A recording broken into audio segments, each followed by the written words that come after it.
ကဲတကယ်ကျွန်တော် World Cup 2026ရဲ့နောက်ဆုံးပွဲနောက်ဆုံး final ကိုတော့ရောက်ရှိလို့လာခဲ့ပါပြီခင်ဗျာဒီပွဲကစပိန်နဲ့အာဂျင်တီးနားတို့ရဲ့ပွဲတစ်ပွဲလိုပဲထင်နေရလာ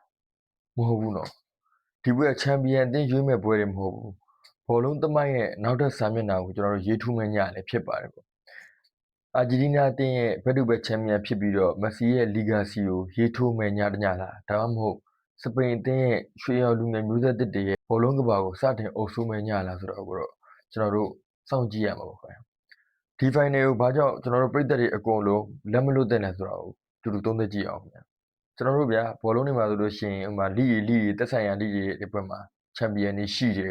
နောက်ပြီးတော့ကျွန်တော်အဲ့ဒါထပ်လို့ရှိရင်ချန်ပီယံလီကိုယူရိုပါလီကိုအဲ့လိုသက်ဆိုင်ရာမှာချန်ပီယံလီ final တွေရှိမယ်ဒါပေမဲ့အဲ့ဒီ final တွေကပဲဘယ်လောက်ပဲစိတ်လို့ရှာတဲ့ကောင်းတော့ကဘာပေါ်မှာရှိတဲ့ဘောလုံးသမားတိုင်းရောဘောလုံးပြည်သက်တိုင်းရောစိတ်လို့ရှာရရှိတဲ့ final တခုရှိတယ်ဒါကတော့ကျွန်တော်တို့ဒါမဲ့တနင်္လာနေ့မနက်တနာရီခွဲမှာကန်မဲ့စပိန်နဲ့အာဂျင်တီးနားတို့ရဲ့ကမ္ဘာဖလား final ပါပဲဒီပွဲကိုရောက်ဖို့တချို့ legend တွေက career တစ်ချောင်းလုံးကြိုးစားခဲ့ပေမဲ့မရခဲ့ဘူးပေါ့ဗျာတချို့က final ရောက်ပြီးတော့လက်ပလာနဲ့ကျွန်တော်တို့ပြန်လာခဲ့ရတယ်ဒါကြောင့်ကျွန်တော်တို့ World Cup final ဆိုတာဘောလုံးဝင်တစ်ပွဲတစ်ပွဲကိုပို့ပါတယ်ဘောလုံးသမားတစ်ယောက်ရဲ့ career တစ်ခုကိုအဆုံးဖြတ်ပေးနိုင်တဲ့ညတစ်ညပါပဲနောက်တစ်ချက်တစ်ခုကကျွန်တော်တို့ကမ္ဘာဖလားဆိုတာ၄နှစ်မှတစ်ကြိမ်ကျင်းပတာပါဒီ final ပြီးသွားလို့ရှိရင်ကျွန်တော်တို့နောက်ထပ်ကမ္ဘာဖလားကိုကြည့်ရဖို့နောက်ထပ်၄နှစ်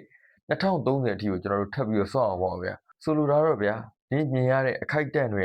နောက်၄နှစ်ထိကျွန်တော်တို့ဘောလုံးပြည်သက်တွေကိုပြန်ပြောပြနိုင်မယ်အမှတ်တရတွေဖြစ်သွားနိုင်ပါတယ်ပေါ့အဲ့ဒါကြောင့်ဒီ final ကဖလားတစ်လုံးရဖို့ထက်ဘောလုံးသမိုင်းထဲမှာဘယ်အသင်းနာမည်ကကြံခဲ့ပါလဲဆိုတော့ကိုဆုံးဖြတ်ပေးမဲ့ပွဲလေးဖြစ်ပါတယ်ကဲကျွန်တော်တို့အာဂျင်တီးနားအသင်းဘက်ကိုကြည့်လိုက်ကြအောင်ဗျာ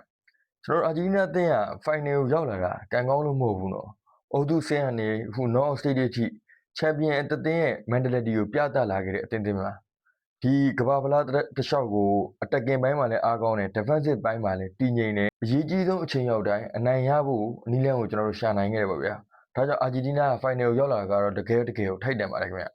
ဒါပေမဲ့ဒီ final ကိုအာဂျင်တီးနားအနိုင်ရခဲ့လို့ရှိရင်ချန်ပီယံတစ်ခါထပ်ပစ်ထားတဲ့ပိုကြီးတဲ့သမိုင်းတစ်ခုကိုကျွန်တော်တို့ရေးနိုင်ပါတယ်ဘောလုံးသမိုင်းကိုပြန်ကြည့်ရင်ဘရာဇီးအသင်းက1958နဲ့1962 World Cup ကို2ကြိမ်သက်ဗိုလ်စွဲခဲ့ပါတယ်အဲ့တော့ကျွန်တော်တို့ဂျာမနီအီတလီပြင်သစ်စပိန်အာဂျင်တီးနားအသင်းတွေအများကြီးစူးစမ်းခဲ့မယ်ဘယ်အသင်းမှဘက်တူဘက်ချန်ပီယံဖြစ်ဖို့အခွင့်အရေးမရခဲ့ပါဘူးဒါပေမဲ့အခုအာဂျင်တီးနားကတော့နှစ်ပေါင်း60ကျော်ကြာစောင့်နေတဲ့သမိုင်းကိုပြန်ရေးနိုင်မယ့်အခွင့်အရေးရှိနေပါတယ်ဗျာ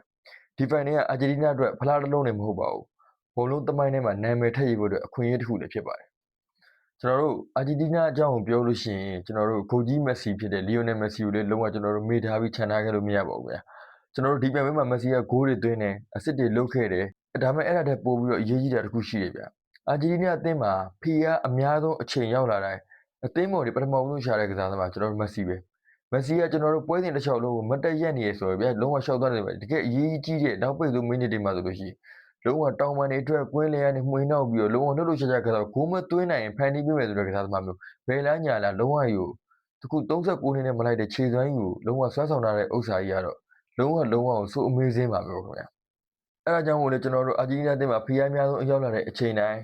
အသင်းပေါ်တွေပထမဆုံးရှာရတဲ့မက်ဆီပါဘောလုံးကိုသူ့စီပေးလိုက်ပြီဆိုတာနဲ့တခုခုဖြစ်လာနိုင်မယ်ဆိုတဲ့ယုံကြည်ချက်ကိုဒါမက်ဆီဒီမှာရှိတယ်ဆိုပြီးအသင်းပေါ်တွေအများအားလုံးကယုံကြည်ကြပါတယ်ပေါ့ဒါကြောင့်ဒီဖိုင်နယ်ကမက်ဆီအတွက်ဂိုးတွေထပ်သွင်းဖို့ပဲမဟုတ်ဘဲနဲ့သူ့ရဲ့ World Cup သမိုင်းကိုနောက်ထပ်တစ်ဆင့်မြင့်တင်နိုင်မလားဆိုတော့စောင့်ကြည့်ရမှာပဲပါဒါပေမဲ့အာဂျင်တီးနားဖန်တွေတခုတတိထားမှာတခုကတော့ဘောလုံးမှာသမိုင်းရှိတယ်ဆိုတိုင်းအနိုင်ရမယ်ဆိုတာအာမခံချက်တော့မရှိဘူးပေါ့ဗျာအထူးသဖြင့် final ဆိုတာနာမည်ကြီးတဲ့အသင်းပဲနိုင်ရတာမဟုတ်ဘူးပေါ့တစ်ချက်လေးအမှားလိုက်အောင်နဲ့အဝါကလေးတစ်ချက်ပြစ်တယ်မို့တစ်ချက်အနီကလေးတစ်ချက်လေးရနာနဲ့မိနစ်90ကျူးစားခဲ့သမျှအကုန်လုံးဆုံးရှုံးသွားနိုင်ပါတယ်ပြီးတော့သူတို့ရှိမှရက်နေတဲ့အသင်းတွေကလူငယ်တွေနဲ့အများဆုံးစုဖွဲ့ထားရဆိုပေမဲ့ကြောက်စရာကောင်းတဲ့စပိန်အသင်းဖြစ်နေတာပါပဲဒါကြောင့်အာဂျင်တီးနားရဲ့သမိုင်းကိုဆက်ရေးနိုင်မလားဆိုတာကိုမပြခင်စပိန်ဘာကြောင့်ဒီဖိုင်နယ်ကိုရောက်လာတဲ့ဘာကြောင့်လူတော်တော်များများထင်တာထက်ပိုကြောက်ဖို့ကောင်းနေတဲ့အသင်းဖြစ်နေရလဲဆိုတော့ကျွန်တော်တို့စစ်ကြည့်ကြည့်အောင်ဗျာကဲကျွန်တော်တို့အခုစပိန်ဘက်ကိုတစ်ချက်လောက်ပြန်ကြည့်ကြည့်အောင်ဗျာကျွန်တော်တို့ဒီပြိုင်ပွဲမစခင်မှာစနေတဲ့အချိန်မှာစပိန်ကလုံးဝချန်ပီယံဖြစ်ဖို့ရေပန်းလုံးဝအစားဆုံးအသင်း၄သင်းလောက်ထဲမှာမပါဘူးပေါ့ဗျာဒါပေမဲ့တချို့ကစပိန်ကလူငယ်တွေပဲများတယ်အတွေ့အကြုံမလုံလောက်ဘူးရှုံးထွက်အဆင့်အင်းလောက်ရောက်လို့ရှိရင်ကွာတာလောက်ကျရင်ပြုတ်သွားမယ်လို့ထင်ကြတယ်အဲ့ဒီထဲမှာလည်းကျွန်တော်လည်းပါတယ်ဒါပေမဲ့ပြည်သစ်နဲ့တွေ့တဲ့ပွဲနောက်ဖွင့်ပွဲမှာကြည့်ပြီးတယ်အိုလိုအလလာစပိန်အသင်းကတကယ်ကိုလူငယ်တွေနဲ့ဖွဲ့စည်းတဲ့ဆိုပေမဲ့တ ကယ်ကိုနီးစနစ်ကျကျနဲ့ကောင်းကောင်းမွန်မွန်နဲ့မက်ဆီကိုထိန်းချုပ်ကစားနိုင်တဲ့အသင်းဆိုတဲ့ဥစ္စာသေချာပဲဗျကျွန်တော်တို့စပိန်ကကျွန်တော်တယောက်ချင်းကြီးရဲ့ကစားကိုမှီညမ်းထားပြီးတော့ဆော့တဲ့အသင်းတော့မဟုတ်ဘူးပေါ့ဗျာအသင်းလိုက်ဘောလုံးကစားတယ် football position high press short passing position rotation ကျွန်တော်ဒီ၄ခုကိုအခြေခံပြီးတော့ပြိုင်ဘက်တွေကိုတဖြည်းဖြည်းဖိတက်သွားရောဗျာဘောလုံးမရှိတဲ့အချိန်မှာလည်းလုံးဝ pressing တွေလုပ်တယ်ဘောလုံးပြန်ရတဲ့အချိန်မှာလည်း attacking ကို second ပိုင်းအတွင်းမှာပဲပြန်စားတယ်ဒါကကျွန်တော်တို့စပိန်ရဲ့ football identity ပါပဲဗျာဒီစပိန်အသင်းရဲ့ကျွန်တော်တို့အကြီးဆုံးအားသာချက်တွေကအသက်မကြီးသေးတဲ့လူငယ်ကစားသမားတွေပဲဗျလူငယ်ကစားသမားတွေနဲ့ဖွဲ့စည်းထားတာပဲပေါ့ကျွန်တော်လက်မိုင်းရမယ် Pedri Fabian Ruiz Rodri ဒီ generation ကစပိန် football ရဲ့